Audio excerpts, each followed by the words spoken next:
저희 아까 소개했듯이 저희 매일식품은 저희 할머니 때 시작해서 지금까지 이제 제가 3대째 하고 있습니다. 회사의 역사를 보면 76년 정도 됐는데 그 40년이라는 세월이 회사도 바라보면 큰 고비가 있었고 큰 변화가 생기는 그런 변곡점인 것 같습니다. 더구나 성경에서도 40년이라는 것은 큰 세월의 한마디이기 때문에 여러분들이 생각했을 때 큰 변화가 준비되어야 하는 그 시기에 새로운 여러분들의 도전이지 않을까 그렇게 생각합니다. 어떻게 저도 마스크 좀 벗고 말씀드리겠습니다. 목사님께서 저한테 전화하셨을 때는 저는 미국에 출장 중이었습니다. 오랜만에 이제 코로나가 끝난다기보다 백신을 맞아서 이제 업무차 출장을 갔는데 연락을 주셨고 하루 정도 좀 시간을 좀 달라고 말씀을 드렸습니다.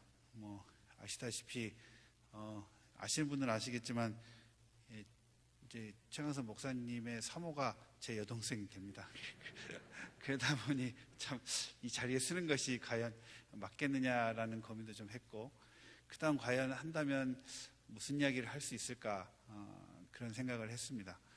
근데 이제 4차 산업혁명과 교회라는 단어가 좀 떠올랐고요. 이제 그랬던 것은 제가 회사를 다니면서 한 6년 반 동안 그 연대에서 그 융합기술경영공학이라는 이 산업공학과 쪽인데 그런 과학기술을 어떻게 사업화해서 돈을 잘 벌 것이냐 하는 거에 대해서 공부를 좀 했습니다. 그러면서 들었던 이야기들이 이제 4차 산업 이야기였고, 그런 것들을 그러면 교회에다가 접목하면 어떨까 하는 강한 호기심도 생겼고, 그렇지만 제가 결론을 내릴 수 있는 입장도 아니지만 한번 화두를 던져볼 필요는 있지 않을까. 교회에서 4차 산업의 이야기를 말하기는 정말 쉽지 않는 이야기고 또 막연한 개념이기도 합니다. 그래서 제가 아는 범위 안에서 또 제가 아는 지식, 또 모든 것이 다 맞다고는 할 수는 없지만 아는 범위 안에서 여러분들하고 한번 나눠보고 싶습니다. 네. 옛날 이야기를 좀 들어가 보고 싶습니다. 먼저 이 4차 산업을 이야기하기 전에 우리 과거로 한 110년 정도로 돌아가 보겠습니다. 보시는 화면이 순천에 지금 그 옛날 사진 전시회가 하는 것 같습니다. 저도 한번 가보고는 싶은데 가보지는 못하고 인터넷에서 순천 관광 공식 홈페이지 안에 있는 자료를 다운받은 건데요. 1910년대의 예배당의 어린이들 사진이라고 합니다. 여기에 이 사진에 계시는 주인공은 안 계실 듯한데 어쨌든 우리의 110년 전의 모습이, 어른들의 모습은 이랬습니다. 또 그 시대 매곡동의 아이들이라고 합니다. 너무나도 어색한 화면이지 않습니까? 너무나도 불과 110년 전에 우리 모습이 이랬고요. 또 1920년대에 매곡동 그 이제 매산 여학교라고 하네요. 그 학교에서 선교사들과 찍었던 학생들의 모습입니다. 불과 그럼 딱 100년 된 이야기입니다. 우리가 학교를 이렇게, 어르신들이 이렇게 학교를 다녔습니다. 그다음에 1960년대 순천 시내 모습입니다. 이거를 기억하신 분들도 계실 듯 합니다. 저는 태어나기 이전이기 때문에 잘 모르겠지만 아마 저기 보이는 산이 봉화산, 죽도봉인 것 같은 생각이 들고요. 여기 무슨 당 있는 거 보니까 금팔고 하는 거 보니까 시내권인 것 같고, 아마 오른쪽이 황금백화점 그 자리지 않을까 그런 생각이 좀 드는데, 제 추정입니다. 제가 안 이웃서 봤으니까. 그러니까 그쯤이지 않을까. 예, 그렇습니다. 그래서 다시 마지막으로 보면 이게 이제 순천시의 지금 현재의 모습인 겁니다. 그러면 아까 110년 전과 지금의 현재 모습은 얼마나 많은 변화가 됐는지, 순천도 크게 변한 거 없는 것 같은데 이렇게 세월이 지난 거 보면 엄청나게 많이 변해 있는 모습을 보실 것 같습니다. 코로나 때문에 여러분들이 여행은 참 많이 못 다니셨습니다. 엄청난 많은 여행들을 다니시고 새로운 곳도 보시고 또 리프레시도 하시고 하셨는데, 주로 다니는 것이 이제 자동차도 있지만 기차를 많이 탔습니다. 그럼 우리나라 기차는 1896년인가요? 글씨가 안 보여서 1899년에 우리나라 최초 목일 1호라는 기차가 증기 기관차가 도입이 됐다고 합니다. 이 기차는 노량진에서 인천을 가는 기차였고요. 시속 20km로 갔다고 합니다. 20km면은 정말 자동차를 운전해 보신지 알겠지만 답답해서 미칠 것 같습니다. 20km면 차라리 걸어가고 말지 하는 느낌을 가지실 텐데, 그 당시 20km는 엄청나게 빠른 속도였습니다. 그러니까 그거를 걸어서 간다면 12시간이 걸린답니다. 노량진에서 인천까지. 근데 1시간 반 만에 갔다, 33km를 1시간대 반 만에 갔다는 이야기는 엄청나게 빠르게 갔다는 이야기죠. 그 시대만으로 엄청난 속도의 변화였습니다. 그리고 나서 지금 여러분들이 주로 서울 올라가시거나 하실 때 타시는 KTX는 2004년에 도입됐습니다. 벌써 그것도 꽤 오랜 시간이 됐고요. 지금 있는 모습은 새로 나온 기차인 것 같습니다. 이음이라고 하는데 아직 이쪽에는 안 되고 저쪽 경부선인가 이제 새로 개통되는 KTX 선에 도입이 되는 것 같습니다. 아마도 타보지 않을까 싶긴 한데요. 이처럼 시간이 정말 변하지 않는 것 같지만 우리가 100년의 시간을 봤었을 때 엄청난 변화가 있었고 우리는 그 속도감을 느끼지를 못합니다. 여러분 차를 운전하실 때 100km로 달리는 차 안에서 어느 단계에 가게 되면 그렇게 100km가 빠른 것처럼 느껴지지 않습니다. 하지만 길에서 서서 지나가는 차를 보면 굉장히 빠릅니다. 어느 시점에 있느냐에 따라서 바라보는 속도는 다를 것 같습니다. 우리가 또 조금 더 역사 이야기를 좀 더 해보고 싶습니다. 교회적으로 봤을 때 초대교회가 예수님의 부활하시고 초대교회가 생겼던 시점을 AC 100년, 이게 0년으로 시작으로 봅니다. 그러면 예수님이 태어난 시기는 BC 30년으로 봅니다. 그리고 여러 과정들이 있었고 마틴 루터의 종교개혁 1517년에 종교개혁이 일어났습니다. 그러면서 개신교가 분리가 되면서 여러분 우리가 지금 섬기고 있는 장로교에 속하는 시작이 출발이 되었습니다. 이후로부터 세상은 좀 많이 변하기 시작을 했습니다. 1776년에 잠깐만요, 제 것만 넘어갔네.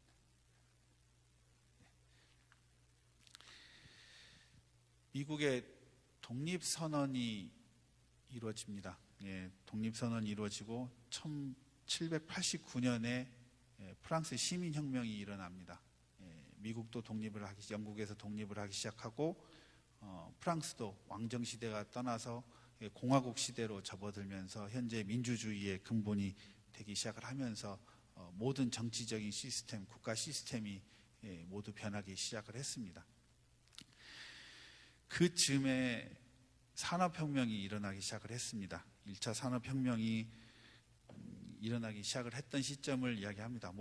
1차 산업혁명이 일어났다고 선언하지는 않습니다. 다만 우리가 역사적으로 지나봤을 때 이것은 1차 산업혁명 시대, 2차 산업혁명 시대, 3차, 4차 이렇게 나눠서 이렇게 부류를 잡는데 봤더니 이 증기기관을 발명했던 시점을 최초의 산업혁명이 시작되는 시기로 봅니다. 증기기관이 발명하게 됐던 계기는 노동력의 문제입니다. 아까처럼 공화국이 생기고 시민들이나 노동자들의 권리가 많아지면서 그간 저임금으로 생산해왔던 어떤 것들을 기계화시키는 고민을 하기 시작을 하고 그런 부분들을 증기기관을 발명을 하면서 그 방직기도 만들어지고 또 방직기를 통해서 더 많은 생산을 하게 되고 더 많은 생산을 하려고 하다 보니 또 사람을 더 많이 뽑게 되고 또 사람이 더 많이 오다 보니 도시가 더 커지고 그런 현상이 생기면서 산업이 급속도로 발전하기 시작을 합니다. 그래서 1804년에 보면은 이렇게 동기화가 안 되니까 미안합니다. 1804년에 광업용 증기기관차, 증기 광산에서 이 물건을 광물을 내오는 것을 만들었고요. 그 다음에 이제 실용화해서 배를 띄울 수 있는 것은 1807년, 그 그다음에 증기 기관차를 공공으로 우리가 타는 기차역 회사가 만들어진 게 1825년에 만들어졌습니다. 이런 시기를 주로 1차 산업혁명 시대라고 이야기를 합니다. 이때는 정말 많은 변화도 있었고 저항도 있었고 합니다.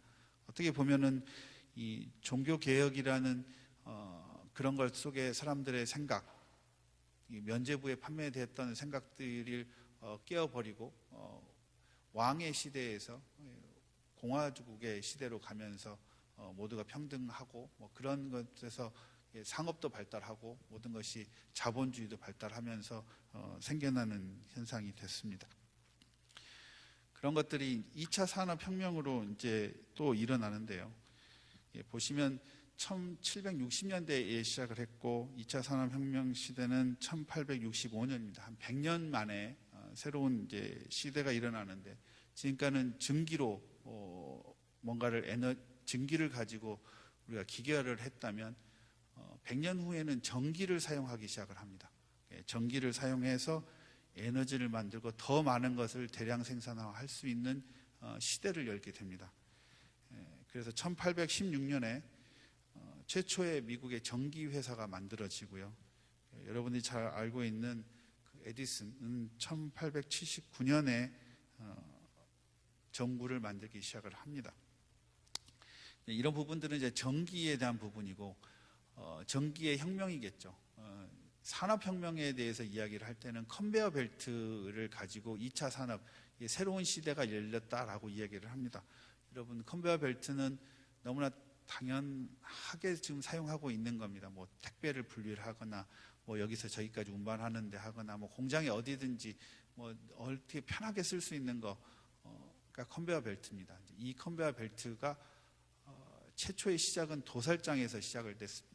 도살장에 지금 우리는 컨베어 벨트를 바닥에 놓고 했지만 그 위에 영화 가끔씩 보시면 그 우리나라 지금도 그 맞죠? 도살장에서 아마 위에서 걸어서 이렇게 움직이는 거 그걸 보셨을 겁니다.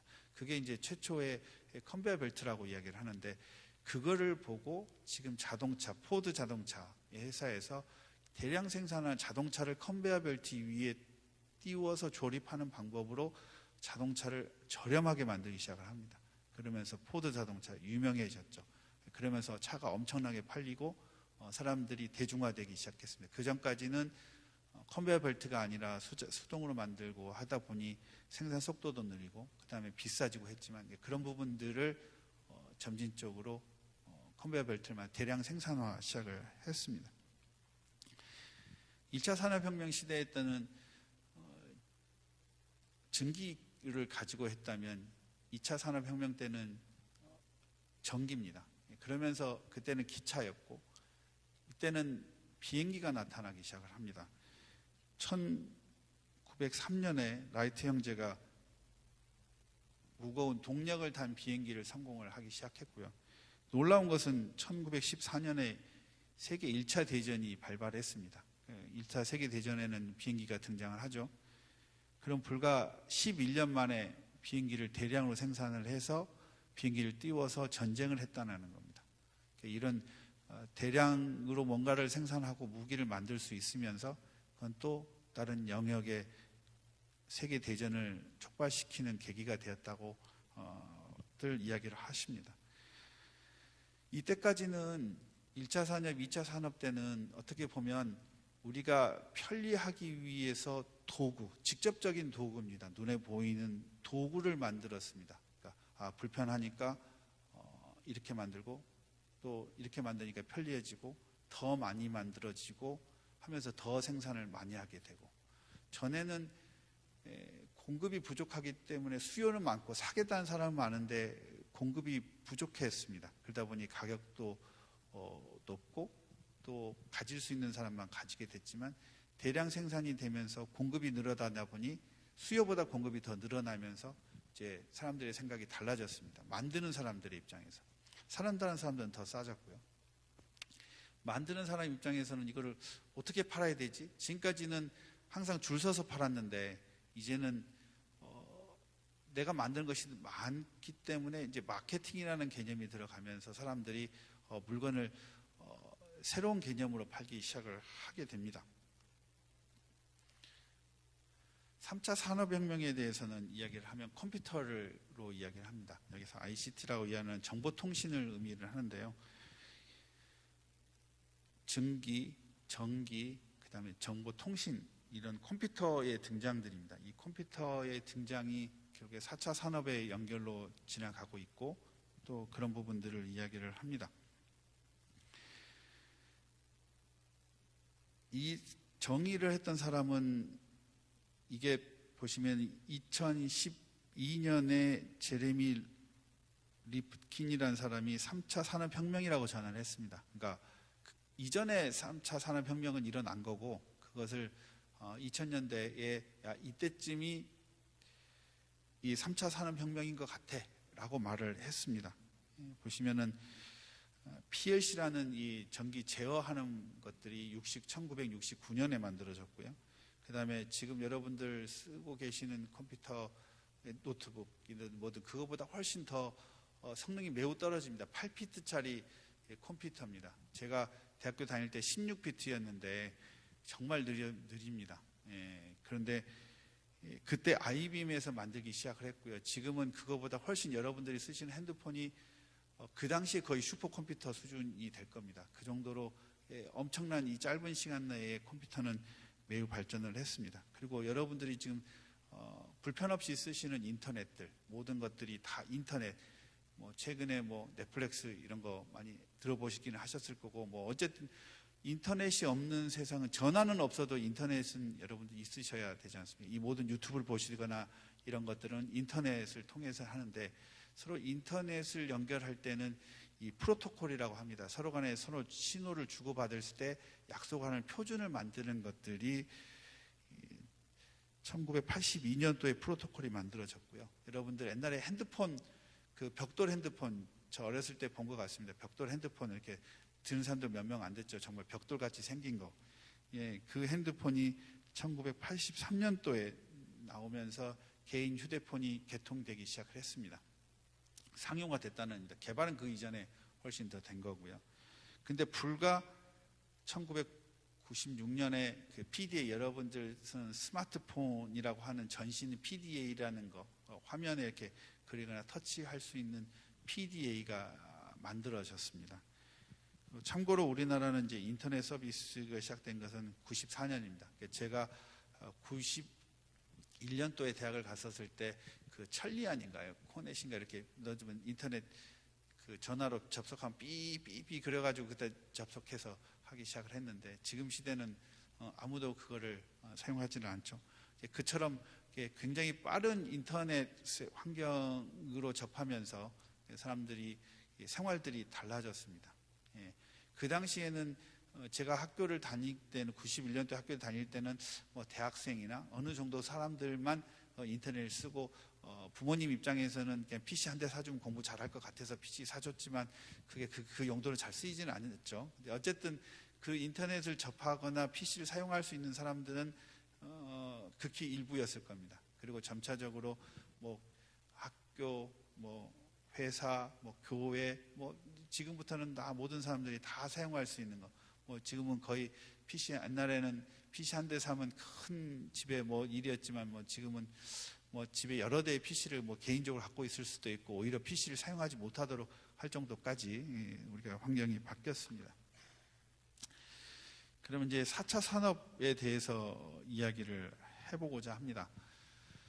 4차 산업도 이게 나온 지 얼마 안 된 말인데, 2016년도에 클라우드 슈밥이라는 독일인이 포럼에서 이런 4차 산업이 지시되는 4차 산업인 것 같다 라고 하는 것이 2016년밖에 되지 않습니다.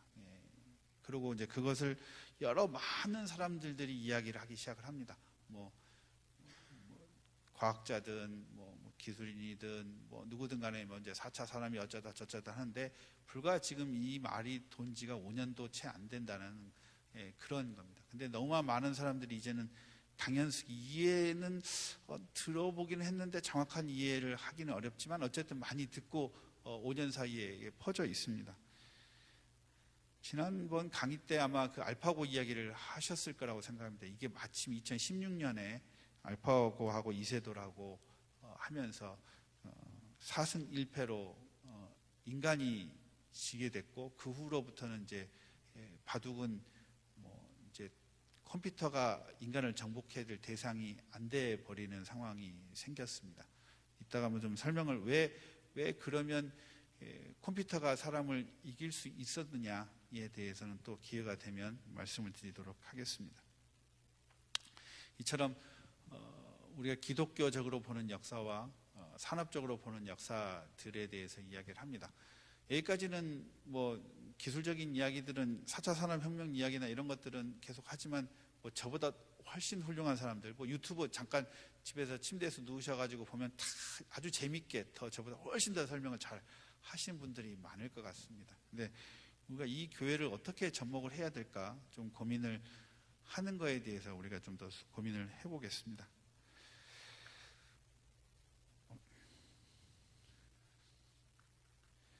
2017년에 그렇게 해서 4차 산업에서 조금 더 알아가도록 하겠습니다. 2017년에 구글의 에릭 슈미트라는 사람이 회장입니다. 여러분 잘 들어보시지는 못하셨을 것 같은데, 여러분 자꾸 구글은 다 누구나 다 구글을 쓴다고 하는 것이나 여러분이 삼성폰이나 이런 걸 다 쓰시면 그 OS가 다 구글입니다. 그러니까 여러분들은 다 쓰고 계시는 겁니다. 근데 그 회장이 한국에 와서 하는 이야기가 우리는 당신보다 당신의 생각을 더 잘할 수 있습니다 라고 이야기했고, 또 그 덧붙여서 당신의 사장은 당신이 뭐 하는지 몰라도 우리는 당신이 뭘 알고 있는지 알고 있습니다 라고 이야기를 합니다. 무슨 이야기냐면 구글은 많은 정보들을 수집을 합니다. 그렇기 때문에 그 수집을 했을 때 이 사람이 무슨 생각을 하고 무엇을 찾아보고 어디를 가고 언제 핸드폰을 켜고 언제 껐는지 그걸 다 알 수 있습니다. 그래서 당신은 당신이 아무 생각 없이 찾아보는 것들이 누적이 되면 당신은 뭐에 대해서 관심이 있는 사람입니다 라고 알게 되는 겁니다. 그래서 구글은 그러한 것들 비용을 지불하지 않고 공짜로 쓰게 해줬습니다. 공짜로 쓰세요. 다만 저는 당신이 알고 우리가 당신이 뭐가 쓰는지만 허용해 주시면 당신은 얼마든지 공짜로 쓰셔도 좋습니다 라고 이야기를 했습니다. 더 이상은 우리가 구글을 빼고 이야기하기는 좀 어려운 상황이 된 것도 사실입니다. 그 다음에 네스퍼스 밥 디크라는 사람이 있습니다. 이 사람이 2019년에 이런 인터뷰 기사가 있습니다. 100년 전만 해도 사람은 옷을 지어 입었다. 20년 뒤면 사람들은 음식을 직접 하지 않을 것이라고 확신합니다 라고 이야기를 합니다. 아까 구글은 들어봤어요. 구글은 들어봤는데 네스퍼스라는 회사는 들어본 적이 없으실 겁니다. 거의 모르실 텐데, 근데 배달의 민족은 아시잖아요. 배달의 민족은 아시죠? 배달의 민족을 인수한 회사가 딜리버리 히어로라는 회사고요. 딜리버리 히어로를 소유하고 있는 회사가 네스퍼스라는 회사입니다. 이 사람이 배달의 민족을 회수한 게 아니고요. 그냥 여러 가지 사업 중에 하나의 이런 딜리버리 히어로, 그렇게 배달의 민족처럼 전 세계에 이런 사업들을 하는 그런 회사가 하나 있는데 그 딜리버리 히어로고, 딜리버리 히어로가 배달의 민족의 한국에 있는 1등 회사를 하나를 요기요랑 2등가를 다 인수를 한 거죠. 이 사람은 남아프리카 공화국에 있는 사람이고요. 남아프리카 공화국에서는 아프리카에서는 제일 큰 회사라고 합니다. 중국의 텐센트라는 회사의 최대 주주기도 하고요. 그러니까 여러분들은 우리는 알지를 못하지만 엄청나게 거대하게, 아마도 지난번 강의 때 이야기는 0.001%가 이 전 세계를 다 통제하는 것처럼 한 개, 두 개의 기업들이 다 통제합니다. 우리나라의 대기업들의 수준은 글로벌로 제 개인적인 경영을 하는 사람 입장에서 본다면, 글로벌로 본다면 중소기업에 불과합니다. 물론 이제 삼성, 현대, LG 요 정도 규모가 그래도 글로벌적으로 그래도 좀 해볼 만한 회사고, 나머지 기타 회사들은 중소기업에 불과합니다. 한 예를 들자면은 식품 쪽에 카길이라는 회사가 하나 있습니다. 카길이라는 회사는 잘 모르십니다. 카길이라는 회사는 그렇지만은 우리가 사료로서는 다 사료를 축산업을 하시는 분이 회사는 다 알 겁니다. 카길에 사료를 공급을 하는 회사인데요. 이 회사는 개인 회사고요. 그 개인 회사의 규모가 LG 그룹과 맞먹습니다. 그러니까 LG 전자하고 맞먹는 게 아니라 LG 화학 다 합친 것과 맞먹을 정도의 하나의 그냥 개인 가족 회사가 그 정도 사이즈입니다. 그러니까 우리가 봤었을 때의 전 세계 경영인 입장에서는 우리나라 작은 사이즈 안에서는 대기업이 어쩌다 저쩌다 하지만 전 세계의 경쟁력으로 봤었을 때는 우리나라 대기업도 아까 그런처럼 큰 글로벌 기업에 비한다면 먹힐 수 있는 대상이거나 과감하게 제거해 버릴 수 있는 그런 정도의 힘을 가지고 있는 것들로 글로벌화 되어 있다는 것이 솔직히 이제 경영인을 하는 사람 입장에서는 굉장히 부담스러운 이야기고 도전이 됩니다. 어쨌든 시간이 제가 7시까지 좀 죄송합니다. 빠르게 가겠습니다. 카카오톡 여러분 잘 아시죠? 카카오톡. 그 다음에 페이스북, 인스타그램. 그 다음에 배달의 민족. 그 다음에 아이폰에서 시리. 그 다음에 애플의 그 빅스비인가요? 빅스비라고 하죠. 그 다음에 비트코인, 가상화폐 하시는 분들도 아실 거고요. 안면인식. 여러분들 집에 출입을 하시거나 핸드폰 하거나 은행 할 때 충분히 보실 것 같고요. 그 다음에 이거는 이제 VR로 해서 증강현실, 증강인, 이거는 그렇죠. 화면에 보면 큰 거 나옵니다. 이렇게 해서 게임도 하고 애들이 하는 수 있는 그런 거고요. 그 다음에 테슬라의 자율주행차. 4차 산업이라고 아까 목사님께서 말씀했죠. 우리 편에 훅 들어와 있고 여러분들이 지금 사용하고 있고 현재에 쓰고 있는 것들입니다. 그러면 이게 무슨 인공지능하고 무슨 관계가 있냐? 쉽게 간단하게 말씀을 드리면 시리가 이거를 여러분한테 시리 오늘 날씨 어때? 이렇게 차든 어때든 물어보잖아요. 그러면 핸드폰이 답을 하는 게 아닙니다. 그 답을 그쪽 회사의 컴퓨터에 보내고 미국 컴퓨터에 보내서 그 컴퓨터에서 답이 오는 겁니다. 그래서 그 말을 자연어를 인식을 하고 그걸 컴퓨터가 인공지능에 의해서 답을 합니다. 그리고 가끔씩 카톡에서 이거 내가 문자 잘못 보낼 때가 있잖아. 내가 안녕하세요 안짜 쳤는데 벌써 안녕하세요 할 겁니까? 안녕입니까? 이렇게 선택해 나오잖아. 벌써 컴퓨터는 그 다음이 네가 무슨 단어를 칠지까지 다 알 수 있는 단계입니다. 이런 것들이 다 인공지능의 기술들이 다 포함되어 있습니다. 테슬라 자동차 같은 경우에는 여러 가지 카메라 센서에 의해서 저게 사람인지 저게 자동차인지 이게 도로인지 이게 노란선인지 흰선인지 신호등이 빨간불인지 파란불인지를 인식을 합니다. 그래서 내가 차가 어떻게 가야 될지를 결정합니다. 이런 모든 것들이 다 인공지능에 들어가 있고 현재 적용되고 있다는 것이 우리한테 훅 들어와 있는 세상입니다. 아까 자동차 속도 이야기도 하셨지. 우리는 벌써 그 속에 들어와서 살고 있는 것이 현실입니다. 잠깐 물 좀 마시고 오겠습니다.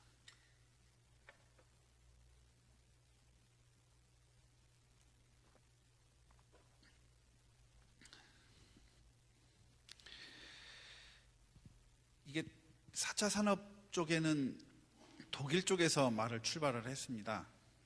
독일에서 인더스트리얼 엔지니어링 4.0이라고 해서 우리나라에서는 스마트 공장이라고 표현을 많이 하는데 2011년에 이 독일 기업들이 잘할 수 있는 것들, 그러니까 센서들을 잘합니다. 걔네들은 센서를 잘해서 이런 정보통신하고 생산과 영업과 이런 것들을 세이즈를 쭉 연결시키면 얼마나 좋을까라고 하는 겁니다. 그러니까 실시간으로 핸드폰에서 고객들이 사는 것들을 영업사원들이 발주를 받아서 공장한테 영업사원이 공장한테 주고 공장이 생산해서 보내는 것이 아니라 실시간으로 고객들이 사는 것들을 컴퓨터가 지압해서 앞으로는 뭐가 더 팔리겠다, 뭐가 덜 안 팔리겠다라는 것을 정리해서 공장 기계한테 사람한테 거치지 않고 기계한테 줘서 기계가 네가 다음엔 이거 생산해라고 전달할 수 있는 게 그 중간에 사람이 뭔가를 정리하는 단계를 다 없애버리는 궁극적으로는 당연히 금방 되는 일은 아니겠지만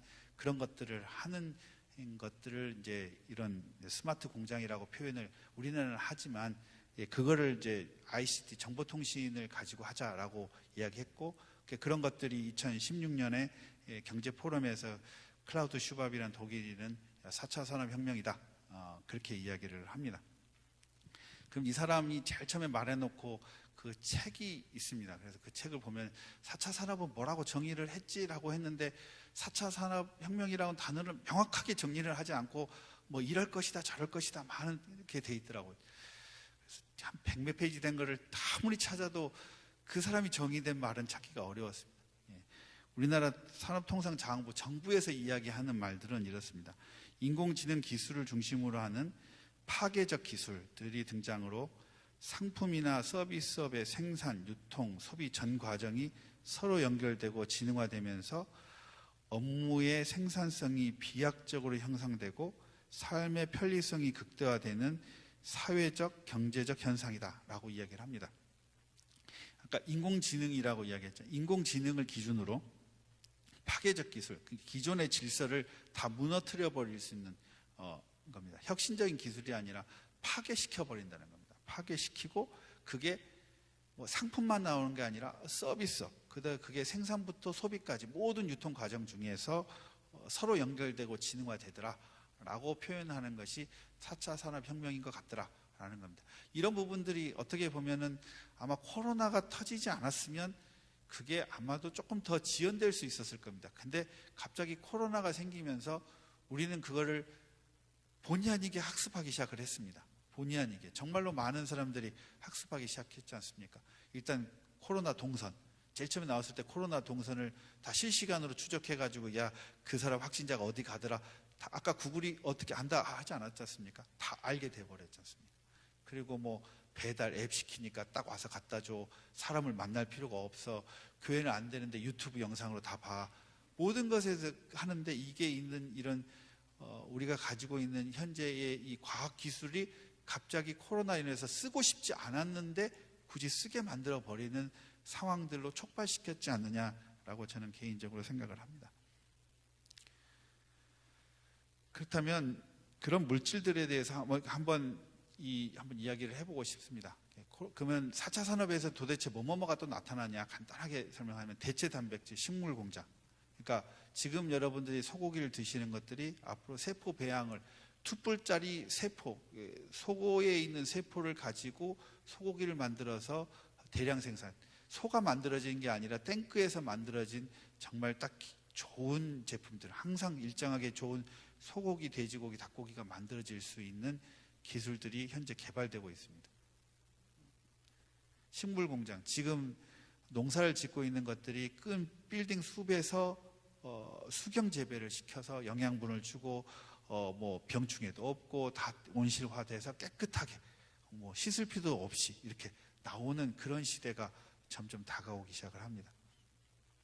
3D 프린팅, 뭐 이거는 우리가 쓰는 종이의 프린팅을 2D라고 이야기를 하면 이게 3차원적으로 만들어지는 거 3D 프린팅, 뭐 이렇게 들고 있는 거를 3D로 프린팅 할 수 있습니다. 근데 이런 것들이 그럼 뭐 이런 거 플라스틱 만들면 되겠네 하는데 이게 음식도 만들어지고요. 그 다음에 여러분들이 우리가 갖고 있는 세포에 우리 있는 장기도 3D로 만들어질 수 있다라고 이야기를 합니다. 그만큼 무서운 거고요. 지금 3D 프린팅으로 비행기의 부품들 이런 것들을 만들어 간다고 들었습니다. 가상화폐 좀 광붐이 불었죠. 조금은 좀 쉽긴 했지만 그다음 플랫폼 뭐 여러 가지 많이 들으셔서 알겠지만 이렇게 아까 누군가가 뭔가를 독점하고 정보를 주고 갖는 그런 관계들을 플랫폼이라고 표현하면 될 것 같고 그거를 공유하는 거 우리가 사지 않고 빌려서 쓰는 거 매달 구독한다고 표현을 합니다. 자율주행 뭐 곧 조만간 있을 거고 뭐 그런 부분들이 일부 어떤 사람들은 사용하고 있죠. 그다음 모빌리티 이제 자동차라고 말하지 않고 모빌리티 현대자동차도 모빌리티 그러니까 꼭 바퀴 4개가 달린 것만이 자동차라고 말할 수는 없다. 굴러가고 날아가고 꼭 굴러만 가겠냐 날아갈 수도 있고 떠갈 수도 있는 거고 뭐 어떻게든지 갈 수 있지 않냐 얘를 움직이는 물체다라고 이야기를 하자 그렇게 표현을 합니다. 우주여행 뭐 지금 돈만 좀 있으면 잠깐은 올라가 대기권 바깥으로 잠깐 나가볼 수 있지 않습니까?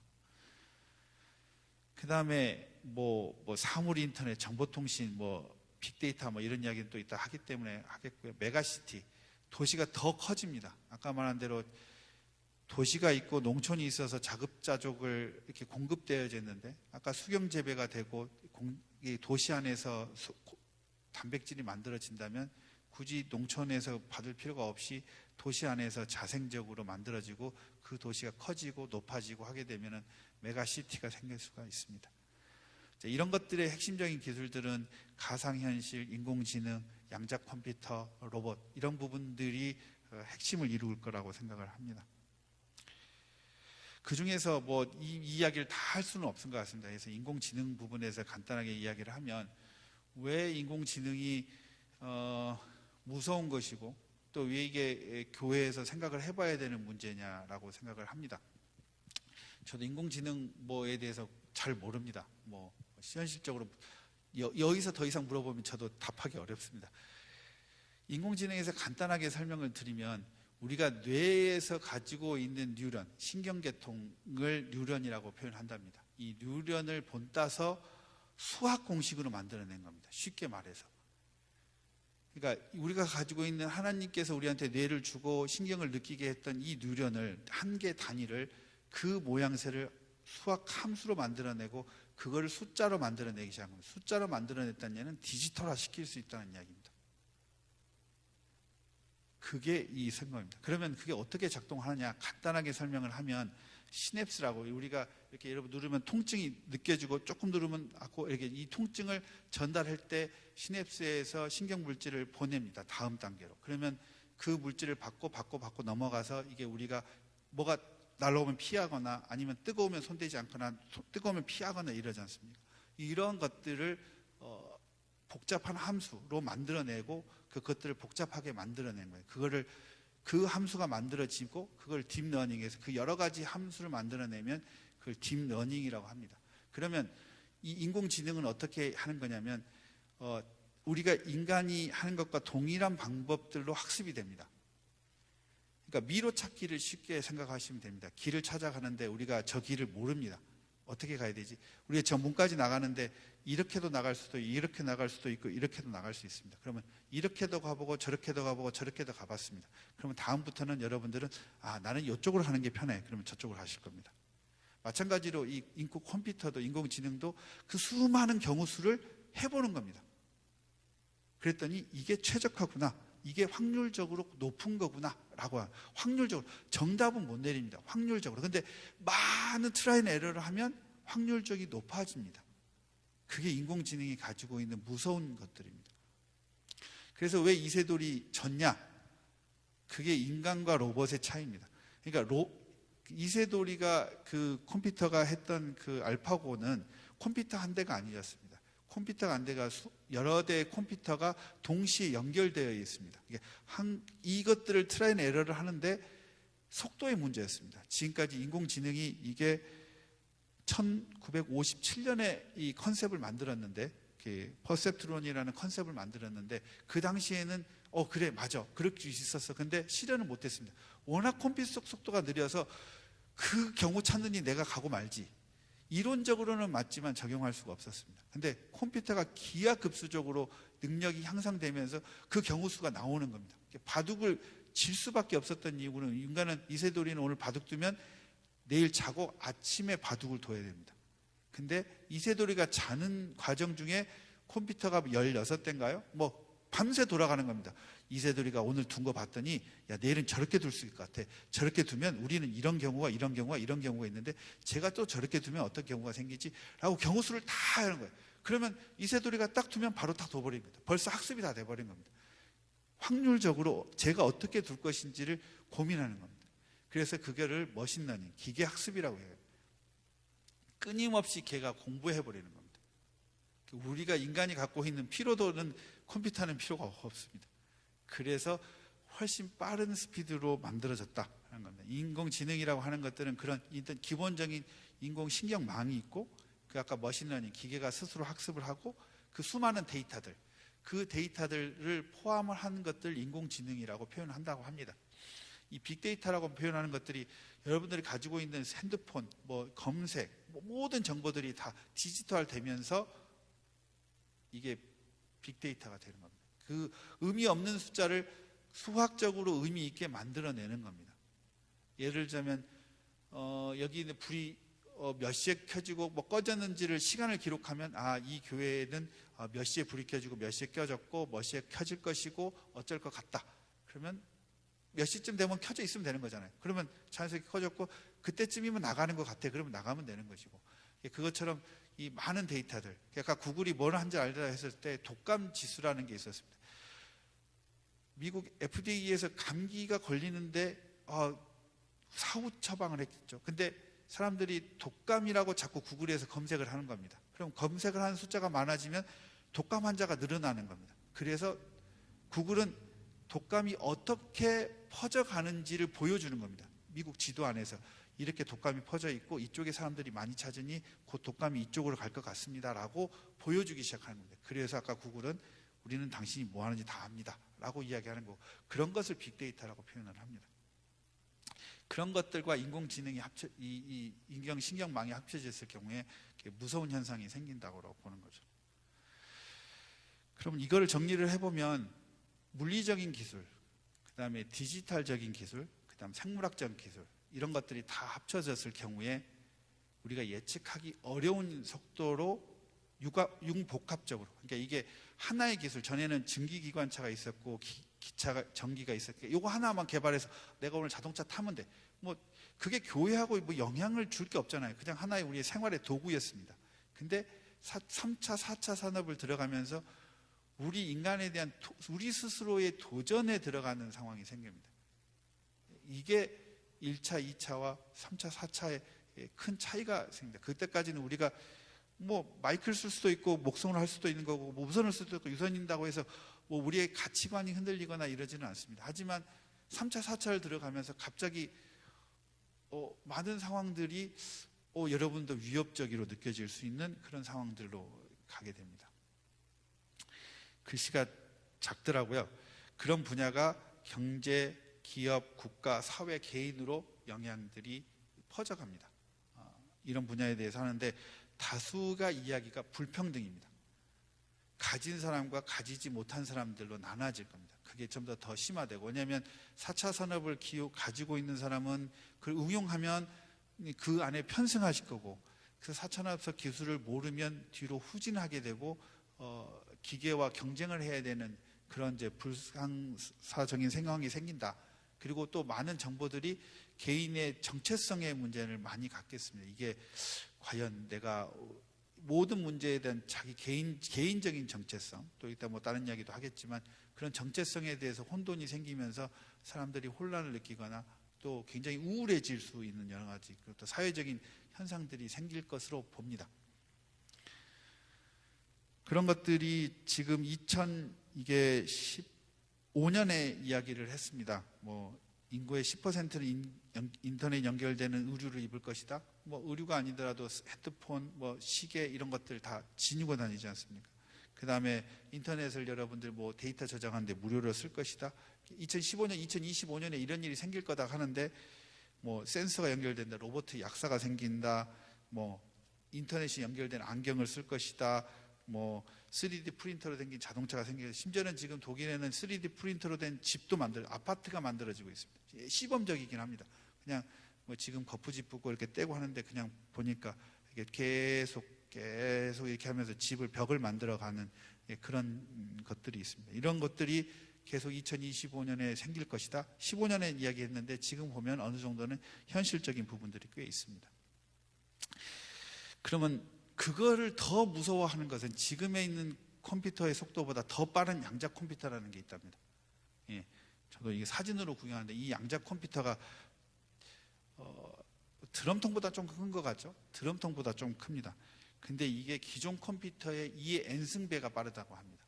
2의 n승배면 지금 구글에서 개발한 컴퓨터가 이제 1비트, 2비트, 일반 기존적으로 PC가 1비트, 2비트라면 얘는 큐빗이라고 해서 0과 1 사이에 중첩되는 그런 양자 역학을 이용한 컴퓨터인 것 같습니다. 근데 그 컴퓨터를 하게 되면 이 큐빗이라고 하면 2의 54승 정도 됩니다. 2의 54승이면 공이 한 16개 정도 되더라고요. 계산해보면. 공이 16개면 세지도 않습니다. 뭐 공이 9개만 돼도 1억인데요. 9개가 1억입니다. 그 다음은 계산이 안 되잖아요. 가진 적도 없고 본 적도 없으니까. 그 정도의 속도로 빠르다는 겁니다. 그러면 지금에 가지고 있는 슈퍼컴퓨터가 난수, 일반 암호를 만들어내는데 100년이 걸린 것은 얘는 200초면 된답니다. 그러면 아까 말한데 물론 이것이 돌아가는데 단점이 있답니다. 이게 극조온 상태에서 돌아가야 되고 이게 영하 259도 안에서만 이가 작동할 수 있고요. 그 다음에 이런 중첩되는 것 때문에 안정성이 떨어진다라는 건 있지만 어느 순간에 이 컴퓨터가 실생활에 활용이 된다면 아까 인공지능이 기계학습을 하는 것보다 어마어마한 일들이 일어난다고 하는 것들이 지금 과학자들이 이야기를 하는 겁니다. 그래서 그게 접목됐을 경우에는 더 무서운 일들이 일어난다 해서 강한 인공지능, 스트롱 그 인공지능, 사람과 능가할 수 있는 정도. 지금까지 인공지능 한 가지 문제를 풀어갑니다.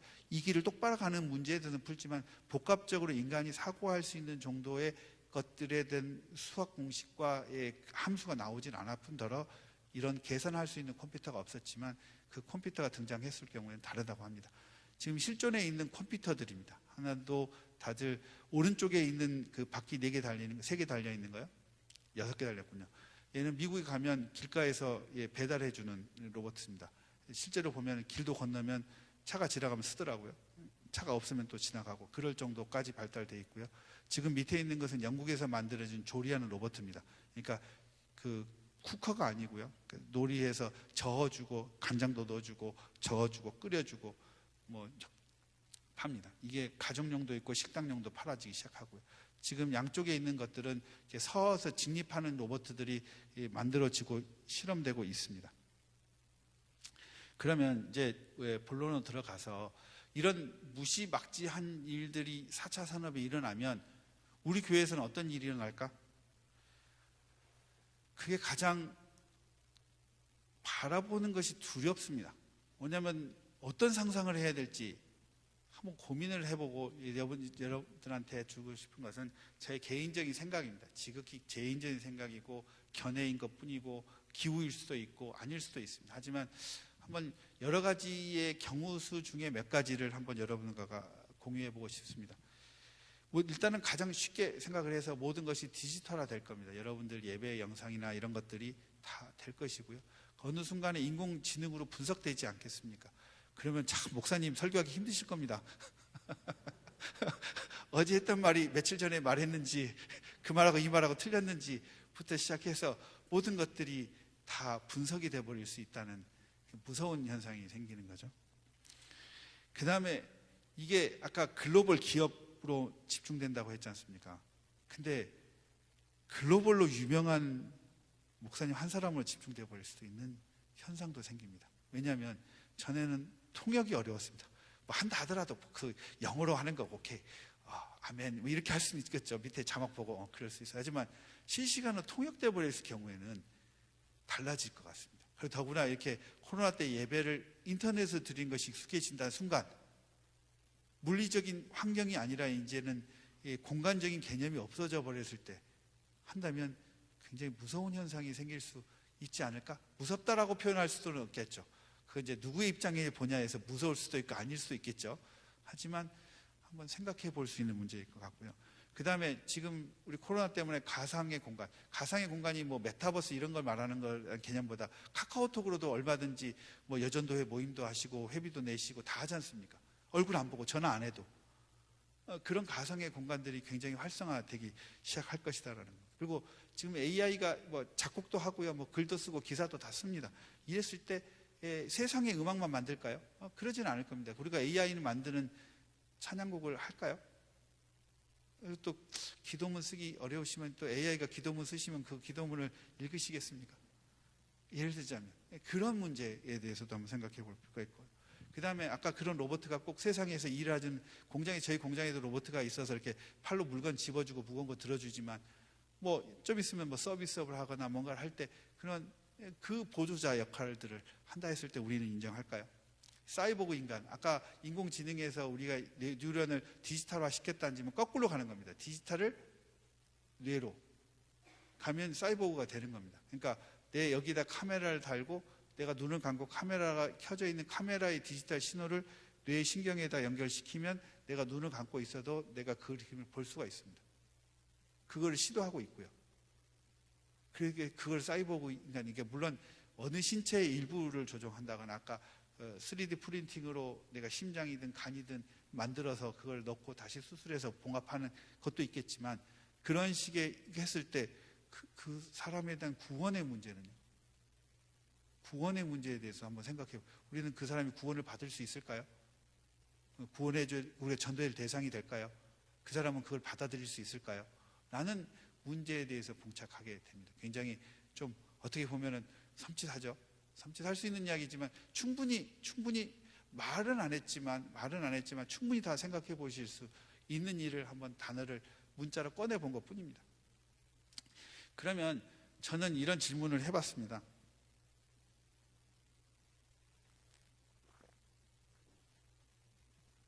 이렇게 발전하는 과학기술 속에서 우리 신앙과 교회는 어떻게 해야 되는 거냐? 또 이 기술은 하나님이 주신 인사일까? 이건 악마가 준 건가? 인간을 파괴하기 위해서 준 악마의 것인가? 아니면 하나님이 주신 인사일까? 그 과학자들한테 누가 그런 그 무지막지한 그 생각을 하게 만들어서 그렇게 했을까 하는 생각을 해봅니다. 그게 하나님으로부터 온 건가? 그렇다면 그렇게 하셨다면 하나님은 무슨 계획이 있으셨기 때문에 그렇게 하셨을까 하는 고민들을 해봅니다. 이런 부분에 대해서 많은 신학자들이 고민을 하셨습니다. 많이 하셨고 하시고 있는 중이고 아마 앞으로 더 많은 일들이 일어나기 시작할 겁니다. 그거를 어떻게 신학적으로 접근해야 될지 신앙적으로 접근해야 될지 많이 고민을 해봤습니다. 너무도 찾아봤는데요, 잘 모르겠더라고요. 제가 공학에 대해서 잘 이해하기도 어렵지만 이런 신학계통의 인문학적으로 설명을 하는 것에 대해서는 참 이해하기가 어려운 부분들도 없지 않았습니다. 그래서 그거를 제가 말할 수 있는 주장도 아니고 또 이 자리 그런 자리가 아니기 때문에 저는 신앙적인 접근에서 고민을 해보았습니다. 어떻게 하면 이 문제에 내가 답을 찾을 수 있을까?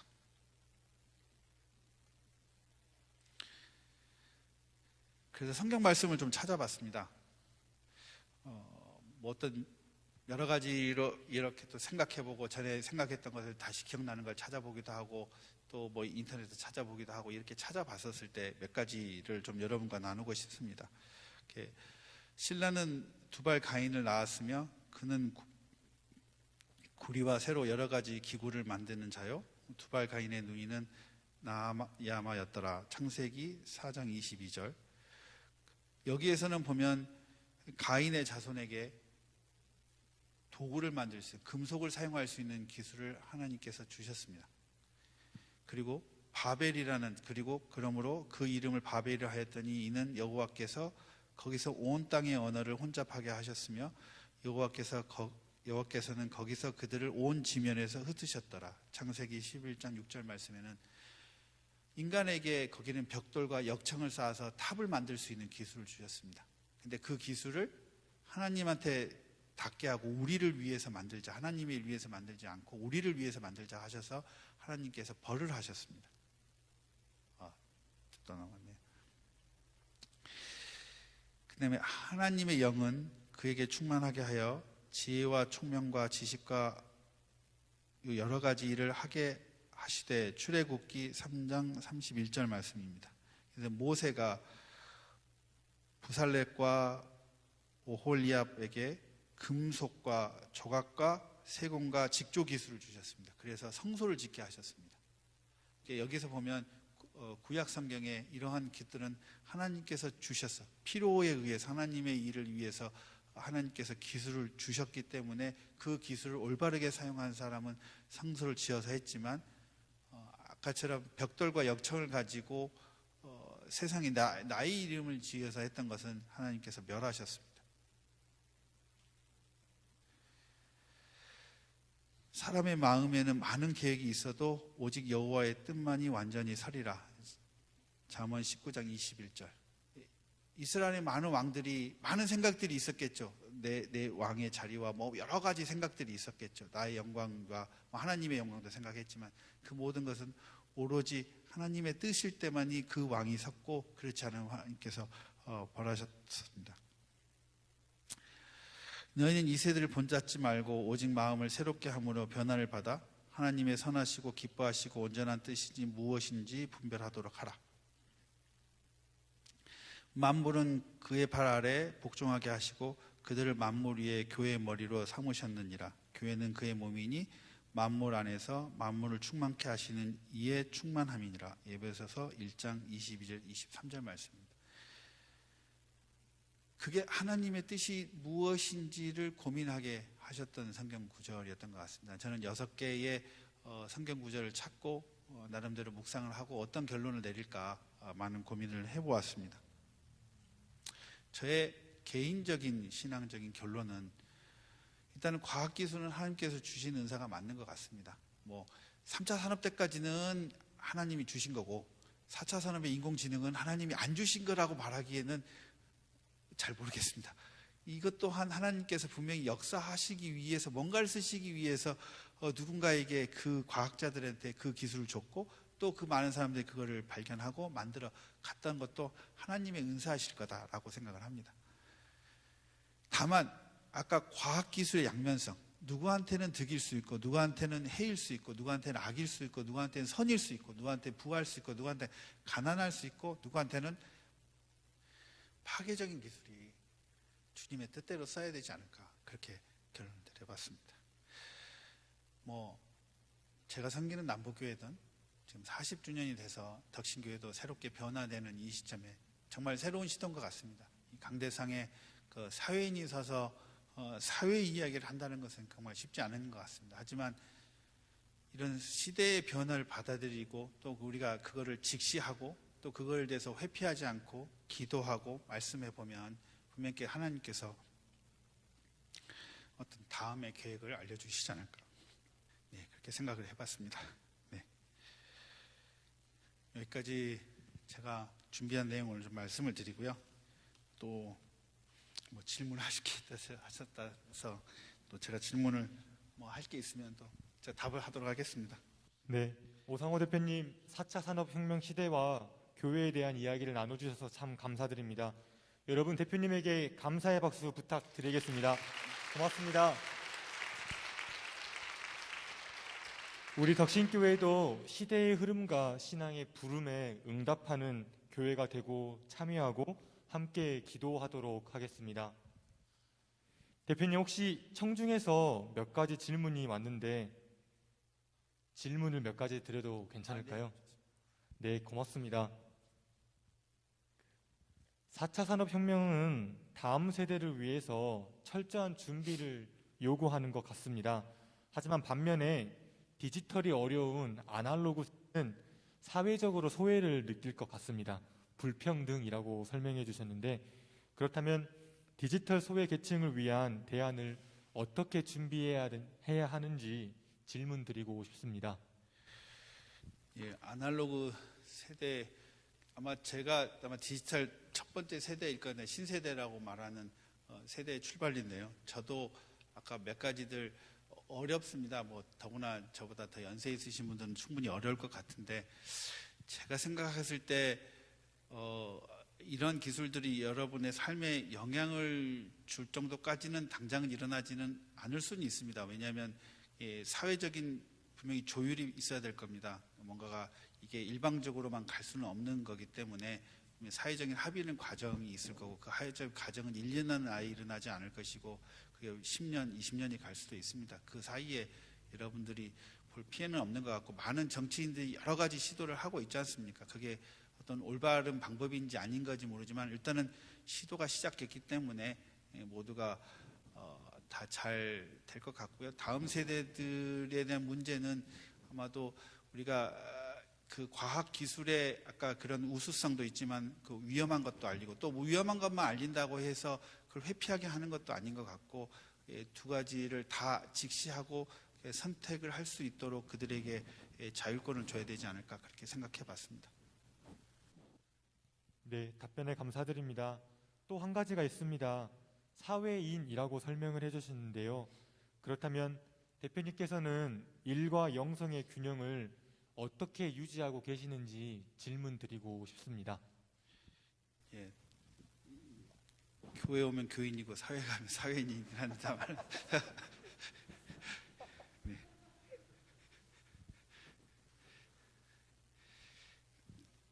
경영을 하는 사람 입장에서 참 사회의 여러 가지 뉴스를 봅니다. 어떤 면에서는 동의하는 부분도 있습니다. 뭐 지적하는 부분에서 올바른 것도 있고, 좀 너무 보편화시키는 부분도 있습니다. 그런데 경영의 돈이라는 측면을 접근하다 보니 결과적으로는 뭔가 의사 선택을 해야 되는 때가 있습니다. 그런데 뭐 저라고 항상 올바른 선택을 하는 것은 아닙니다. 항상 실수가 더 많은 것 같고요. 하지만은 뭔가를 실수할 때 돌아올 수 있는 기준이 제가 믿고 있는 예수님의 사랑 그 부분들을 다시 느끼고 뭐 반성하고 다시 돌아오려고 하고요. 뭐 주일 섬기는 것들 이런 부분들은 결국 사회생활을 줄여야 되더라고요. 사회생활을 줄이는 것밖에는 답이 없어서 사회생활을 이제 줄여왔고 그러다 보니 뭐 주일에 대해서는 뭐 저를 찾는 사람도 없고 뭐 당연히 저도 주일에 뭔가를 해야 되는 역할도 없어서 현재로서는 그런 부분들로 제 영성을 지켜간다고 하기는 조금 부족합니다만은 더 기도하고 준비하겠습니다. 답변에 정말 감사드립니다. 우리 덕신교회에서 자그마한 선물을 준비했습니다. 탕자의 귀한 액자, 덕신 예수, 그리고 권정생 선생님의 우리들의 하느님입니다. 여러분 선물을 증단할 때 큰 박수 부탁드리겠습니다.